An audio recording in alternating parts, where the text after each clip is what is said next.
เรียบร้อยพี่น้องเอ้ยเรียบร้อยเรียบร้อยเรียบร้อยเรียบร้อย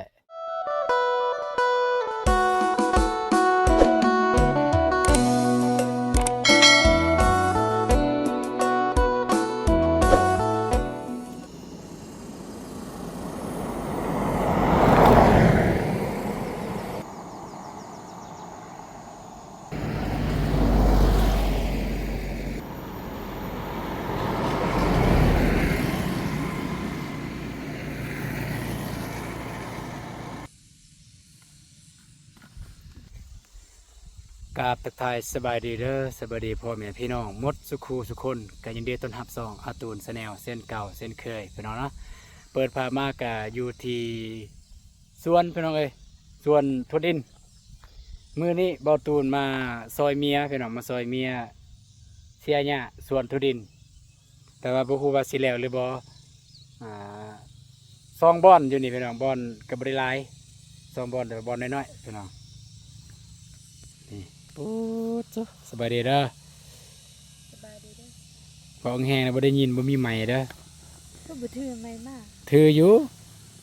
เป็นหยัง ไฟโทรศัพท์มันน้อยเด้นี่สากอยู่เลยสบายดีเด้อลืมสากเมื่อคืนนี่พี่น้องเอ้ยโทรศัพท์นี่บ่ได้จับโทรศัพท์ซำนะ แม่นบ่จับเครื่องหนึ่งเครื่องนี้คิดว่าเต็มเลย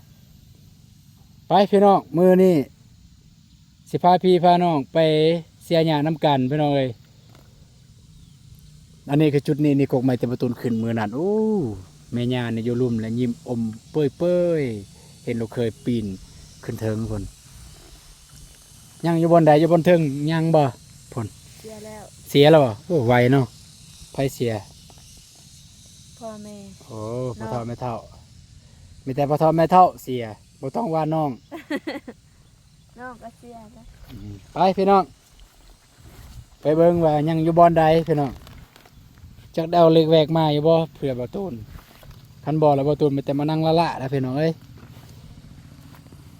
นี่จังสียังบ่ทันขึ้นหญ้านี่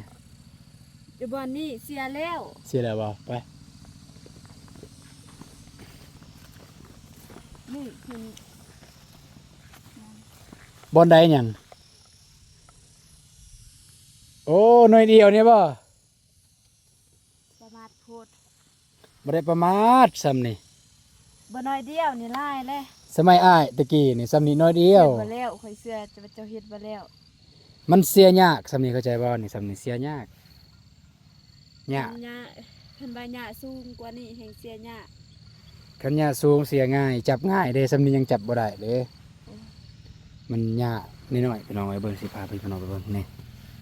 คันสั้นก็ มันจะ เจ้าบ่เคยเสียหญ้าเทื่อดิน มันจับยากนี่พี่น้องเอ้ย สำนี้ยังเทแน่คันสูงกว่านี้แห่งสิยาก โอเคเว้าแล้วเราก็ดำเนินจนว่ามันสิสาเด้ไปพี่น้องเอ้ยไอ้บ่ตูนก็ โอ้เสียคือหวานนี่คือเสีย ตรงมือก่อนใช่ บ่อยากใส่สุดนี้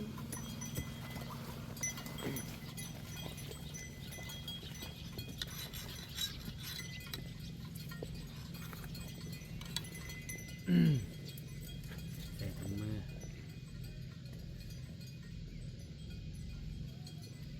สิแล้วบ่น้อมันนี่สิคือตามเบิ่งก็สิบ่แล้วเสียยากได้พี่น้อง ใส่ไว้ยาวหน่อยเดียว เสียยากตัวดินนี่เสียยากพี่น้องแต่มันบ่ได้รับบัดรับพ้นก็รับพ้นน้อยหน่อยสำนีฮอดบ่ล้าน บ่ฮอด ฮอดล้านพี่น้อง สำนี่หลักแสนแต่ว่าหลักล้านบ่ฮอด แต่ว่าเป็นหยังผู้คนจึงเลือกเฮ็ดเพราะว่าใช้เวลาบ่โดนพี่น้องใช้เวลาเพียงแต่2 เดือน3 เดือน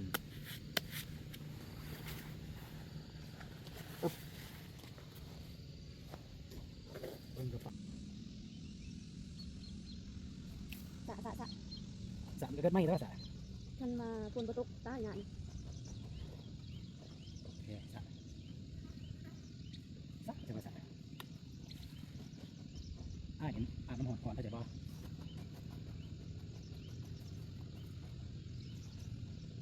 จุ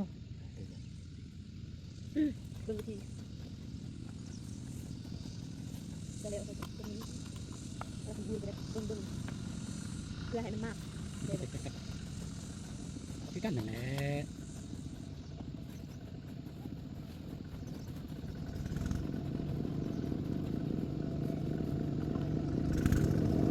อะไรมาเข้ามาไว้เป็นกำลังไป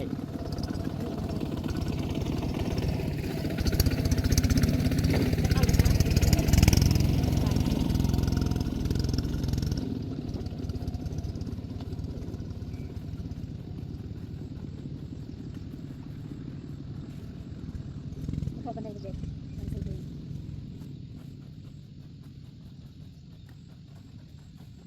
จะมาเล่นที่หน้าใช่ไหม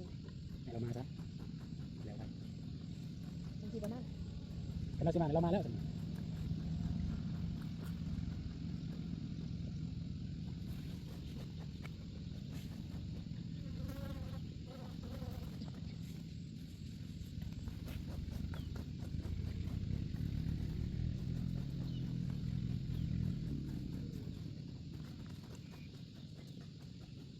ฝนตกมันอยากไปใต้มันเรียกมันจะไล่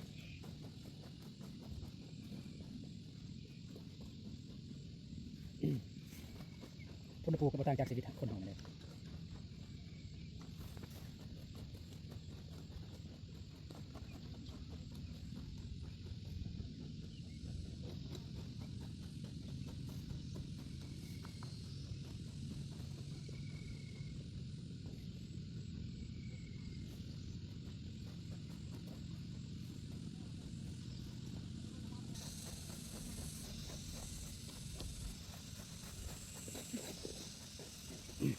มีเอฟซีคอมเมนต์ถามว่าเล็กแรกเนี่ยเพิ่นขายแนวใดขายราคาเท่าใดเพิ่นว่าเพิ่นอยากได้นะเอฟซีทางฝั่งไทยบ่ฮู้ว่าเพิ่นขายเท่าใดพี่น้องเลย แรงเพราะว่าเด็กๆเนี่ยเดี๋ยวเขาเฮ็ดเองซื้อทำซื้อใส่ซื้อเล็กแล้วก็หานี่นำในจับยากด้วยเห็ดเดียว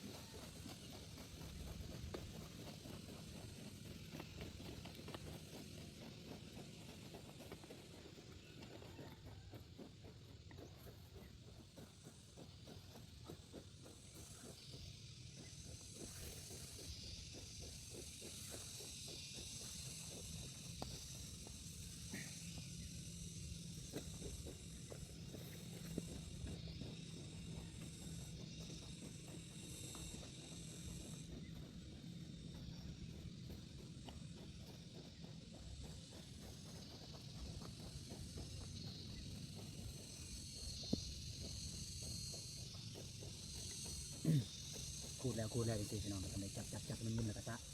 ว่าสั่นเนี่ยไปดินมันติดในหาดบ่ใต้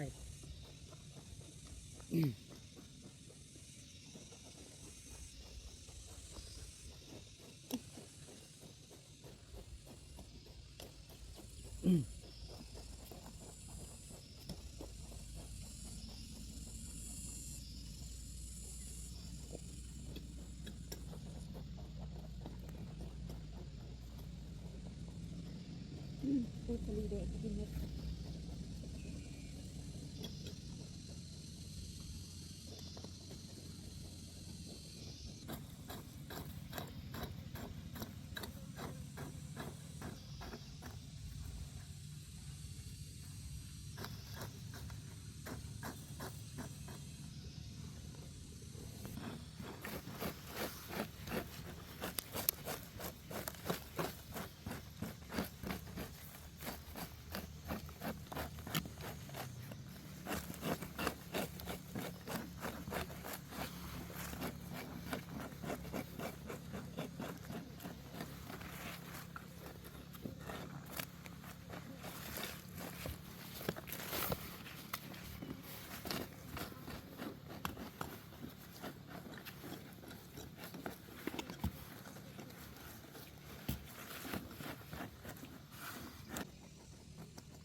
ดอกออกเลยจะเริ่มมากเลย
ผ่านไป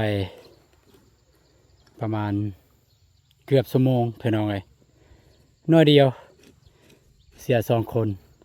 ป้าซะอันนี้คือแดนเพื่อนน้องแดนซ้ำนี้ประมาณนี้แดนนี่เบื้องของกระเจ้าเนี่ย8แล้วเห็นแต่กกทัวเบื้องของเฮาเนี่ยโอ้หยายังลายอยู่นี่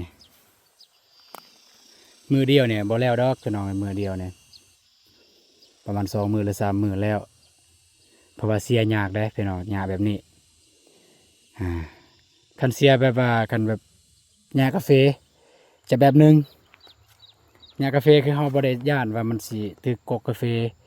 ถึงมันว่าถึกกกแต่ก็มันบ่ขาดดอกสำใดสำหนึ่ง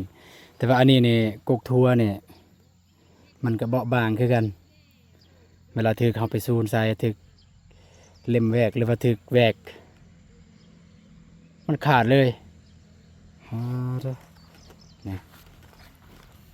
ประมาณนี้พี่น้อยนี่ทางนี้นี่แล้ว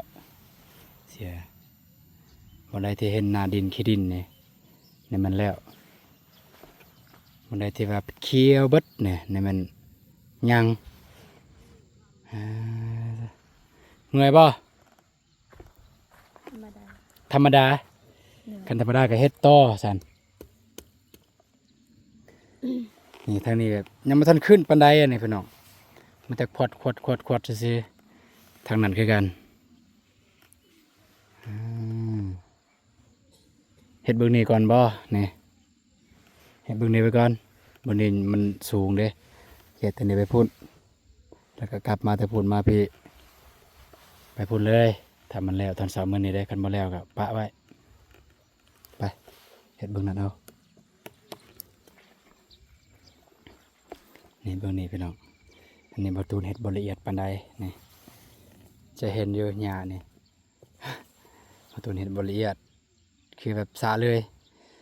ถ้าฝน ปะอยู่ก่อนหินเด้อมี ถ้าฝนตกเนี่ยห้องบ่ตายแน่นอนพี่น้องคันแดดเนี่ยตายหญ้านี่ก็แต่มันหลุดจากดินเนี่ยมันตายรดคันแดดมันบ่ทนกับแดดไปพี่น้องเฮ็ดเวียกต่อเฮานี่แหละเสียยากพี่น้องต้องระมัดระวังหอดกกนี่สินี่ทนุถนอมนะ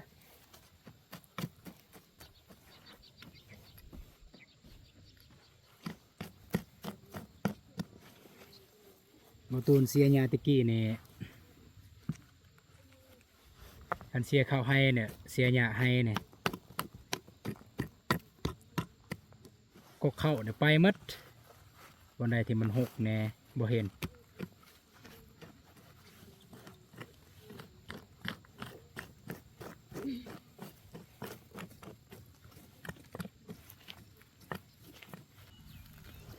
นี่แกนั่งโดนบ่ได้ได้น้องบองเนี่ยขันเมื่อยก็บอกได้พักพรเอา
วันใดบ่มีทะดินกองนะ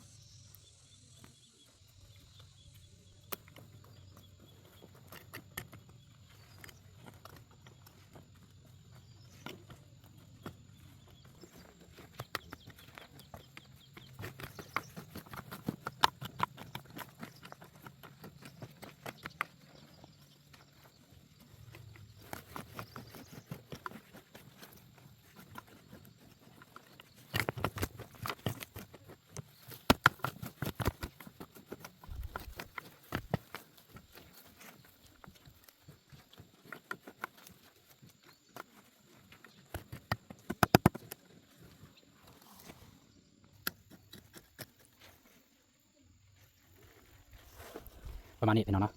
แต่ว่าเบื้องนี้เนี่ยยังแต่สำนี้สังเกตเบื้องบนใดที่มันยังเคี้ยวแบบว่าเคี้ยวรวดเลยนี่มันยังมันทันได้เสียบนใดที่มันแบบมีขี้ดินแน่จังสิเสียแล้วนี่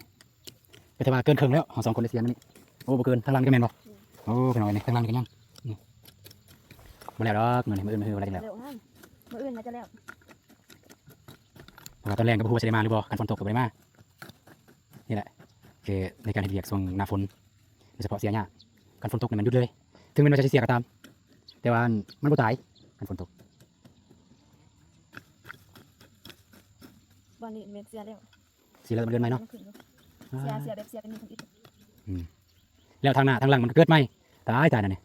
กันเสียจำนวนคนน้อยนะนั่นแต่ว่ากันใช้คนหลายใช้เวลาในการเสียสมมุติว่ามื้อหนึงโอเคเยอะ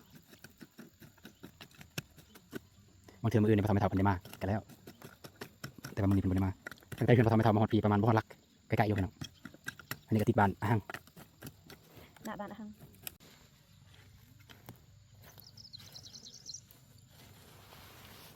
คือยังซี่แล้วพี่น้องเอ้ย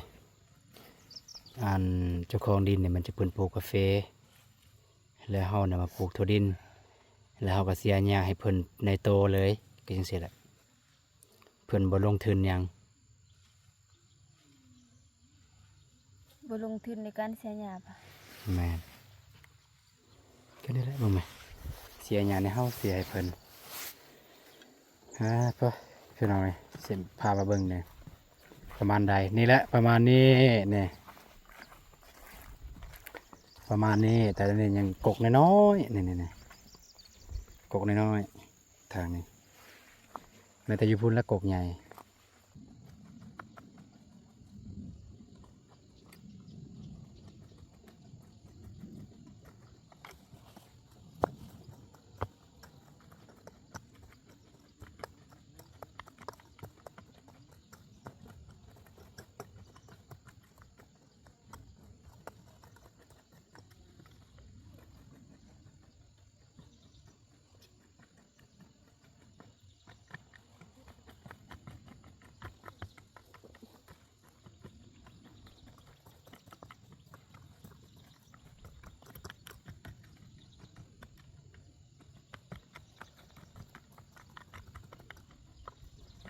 ยึดยาวบ่ดี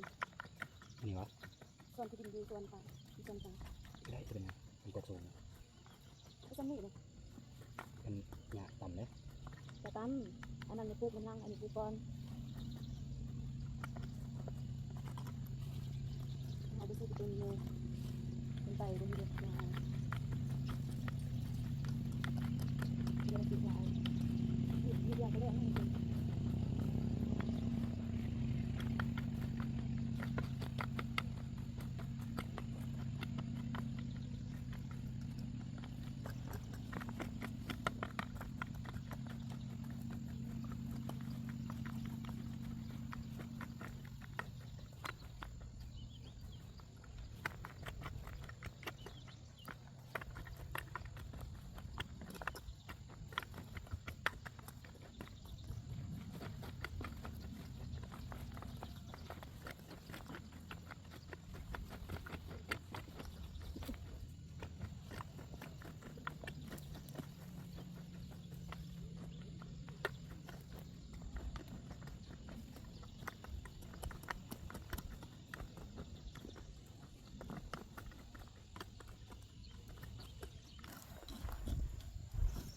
เสร็จแล้วพี่น้องเลยยังน้อยเดียว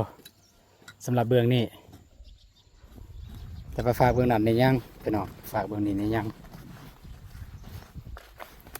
นี่ฝากเบิ่งนี่ยังไปพูนพี่น้องบอนแถวหินนี่แหละบอนนี้จะเสียยากเด้พี่น้องเพราะว่าหินหลายนี่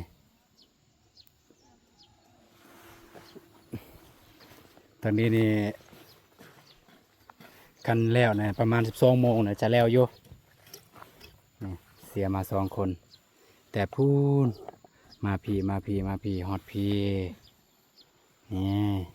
อย่างอีกเท่านี้พี่น้องเท่านี้ไปพูนลงรุมเลยแล้วเมื่อยบอกกันเมื่อยพักผ่อนเด้ ธรรมดา บ่ยันว่าจักหน่อยนี่ห้องอีกว่าเจ็บแอวสิว่ากินน้ำก่อนพี่น้องนี่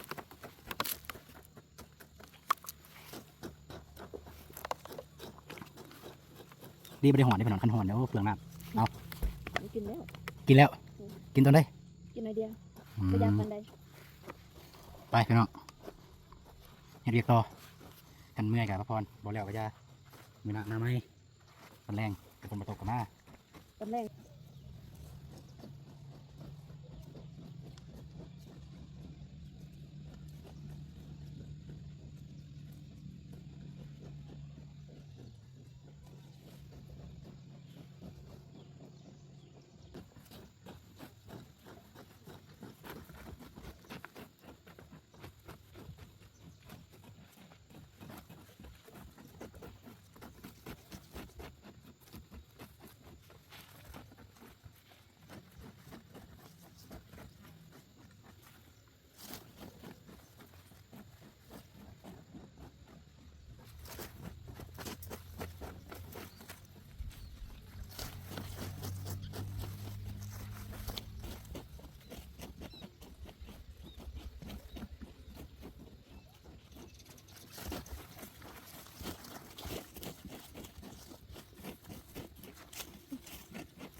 ยังน้อยเดียวพี่น้องเอ้ย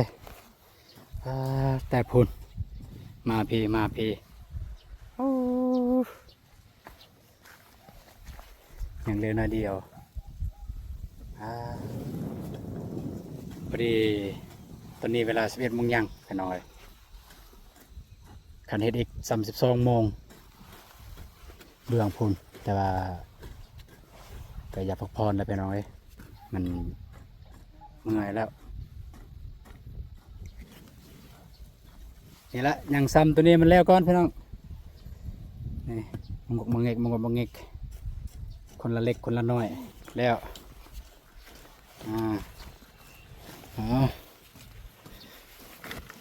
สิถ่ายไปน้องเบิ่งไกลๆเพราะว่าหญ้ามันน้อยจังซี่เอาเสียแต่จังซี่แหละนี่เพียงแต่ให้หญ้าเนี่ยมันหลุดจากดินคันแดดมันตายแล้วหญ้าเนี่ยนี่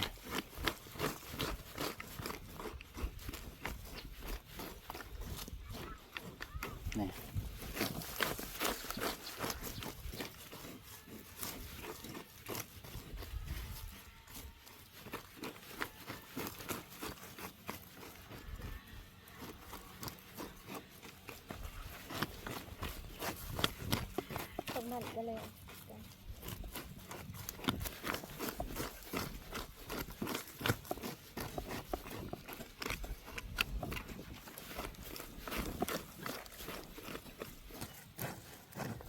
เรียบร้อยพี่น้องเอ้ย